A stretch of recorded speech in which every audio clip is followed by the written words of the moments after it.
dragons, tales of giant flying winged creatures soaring through the sky and sometimes breathing fire. These creatures appear throughout many different cultures across various time points in history, many times without any interaction between the cultures who created these myths. This begs the question, did dragons really exist at one point? How would these cultures individually come up with these creatures so similar to each other without them actually existing? While this video might not have very concrete answers for you, we will discuss what we know about the origins of dragonic creatures and tell you about some hypotheses. And I'll let you decide if you think there was any truth to these fantastic tales. Earliest discussion of dragonic creatures have been found in ancient Mesopotamia. Tales of these giant beasts came in the form of pictures and the literature of the time. It is said that the storm gods found and slayed giant serpents who could be likened to our modern interpretations of dragons. Mesopotamia had various dragon-like creatures which might fit closer to the idea of a chimera or a sphinx. These creatures were scaly and had legs of an eagle, body of a lion, and the head of a serpent. Sometimes had horns too. Other ancient texts alluding to dragon-like creatures include the Hebrew Bible, with a mention of Leviathan. Leviathan was a giant sea serpent that was said to be slain by Yahweh. Leviathan was the embodiment of chaos, threatening to eat the damned when their lives are over, and in the end, it is annihilated. Parallels are often drawn between this serpentine creature and the sin of envy. The book of Job describes the beast by saying, quote, "Its snorting throws out flashes of light. Its eyes are like rays of dawn. Flames stream from its mouth and sparks of fire shoot out. Smoke pours from its nostrils as from a boiling pot over burning reeds. Its breath sets coal ablaze and flames dart from its mouth." End quote. These myths all originated from around the Middle East, but what if we shift our focus to Asia? Well, in China, the long is what might jump to your mind when I say Chinese dragon.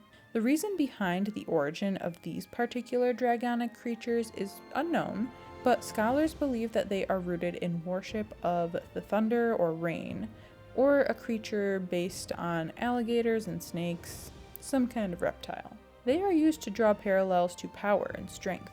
This is why the long was so often used to describe the Emperor of China to demonstrate the strength of the imperial power. Throughout history, dragons had various characteristics given to them too.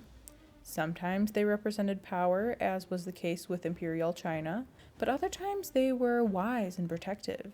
And in other myths, they were obstacles to overcome, representing danger. Early descriptions of dragons being fearsome and evil beasts were largely created in medieval Europe by the Christian Church.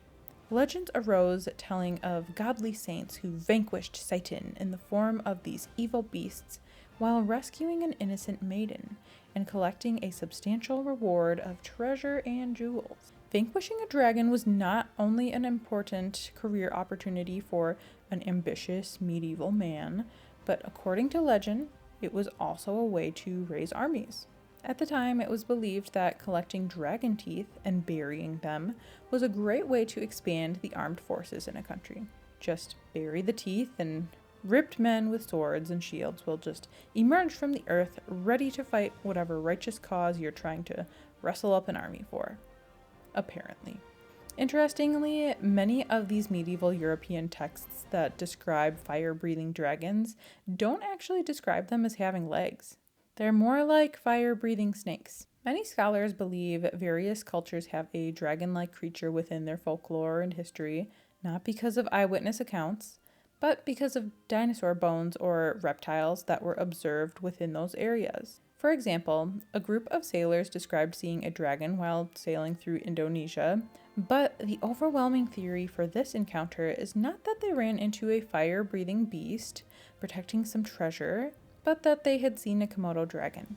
Another way ancient cultures could have created these fantastic creatures is from observing dinosaur bones.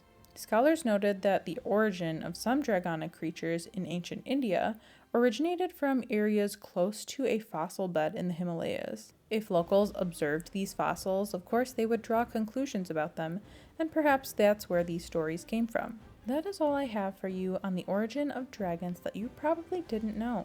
Don't forget to like and subscribe if you enjoyed this video. and let me know what I should talk about next. I'll catch you in the next one. Bye bye!